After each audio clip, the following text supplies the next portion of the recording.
وقت نحكي مطبخ هندي ما فينا غير ما نفكر بالجرام مسالا، بهارات المشهورة فيها الهند وكل طبخ الهندي، بس ما فينا نلاقيها وين ما كان، مشان هيك اليوم رح نعملها بمطبخنا. خلينا نبلش.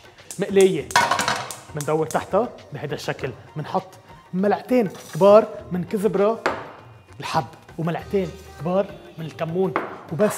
شوفوا هالبهارات شو رح تعمل نكهة لهالجرام مسالا. بندور تحت مقلية تانية كمان، بنزيد هالمرة ملعقة صغيرة من بهار الحر وربع حبة من جوز الطيب كمان لجوا.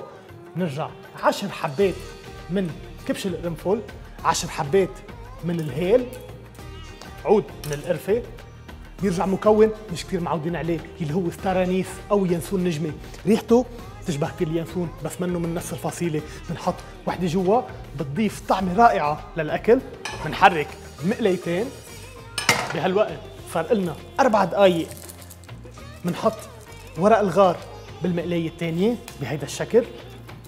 بعد 4 دقايق بنشيل الكزبرة والكمون عن النار، الكزبرة اللي رح تعطيها هالطعمة الحامضة هالزنج اللي بدنا اياها للجرام مسالا، اما الكمون رح يعطيها هالدفى اللي نحن بدنا اياه. بنحطه كله بوعاء مثل هيدا لنحضر للطحن. من بعد 5 دقايق ما بتصدقوا الروايح اللي عم تطلع عنا هلا، كمان بنزيدهم فوق الكزبرة والكمون.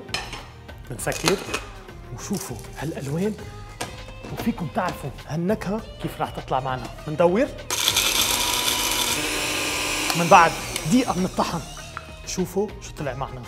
بهارات ما فيكم تعملوها غير بهالطريقة، ما فيكم تشتروها خالصة، لأنه وقت تعملوا هالطريقة ما راح تعملوا غيرها. جرام مسالا بأقل من 5 دقايق.